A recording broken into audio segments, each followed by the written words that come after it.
আমার সাথে যোগাযোগ করবে। আমি প্রত্যেকটি গ্রামে গ্রামে যা গ্রামের প্রধানবর্গ সচেতন ব্যক্তিকে বলি, আপনার গ্রামে একদম কাপড় চুপড় অসহায় দেওয়ার মতো কেউ নেই, সেই ব্যক্তি খুলে দেবেন। এমন গ্রামে 2টো বাড়ায় 5টো বাড়ায়, তাদেরকে মাঝে আমরা সরাসরি পৌঁছা দেই। আপনারা যদি হাত বেড়ে দিতে পারেন, আমার জজগঞ্জ 01718244758 01705046356।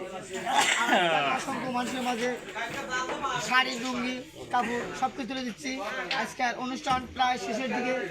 আমার এই বাজারের থেকে দয়া করে আমার এই চ্যানেলটি শেয়ার করবেন, সাবস্ক্রাইব করে দেবেন। অন্তত পক্ষে যদি আর্থিক সহযোগিতা এইটুকু দিলে তাও আপনার উপকার হবে, আপনার দ্বারা আরেকজন শুনবে, আরেকটা এলাকায় প্রচার হবে, গ্রামে প্রচার হবে, দেশ বিদেশে প্রচার হবে। প্রচার হলেও আরেকজন অসহায় ব্যক্তি জানতে পারবে, সেই ব্যক্তি কিনা আসবে, তার 100 টাকা না 1 টাকার জিনিস হলে সে পাবে, পালে তার একটু উপকার হলো। আপনার এই শেয়ার কমেন্ট সাবস্ক্রাইব যারা আমার ইউটিউব চ্যানেলের নাম্বার, চ্যানেল আইডি হচ্ছে MOHABBOOT space HSSAIN YouTube channel ID.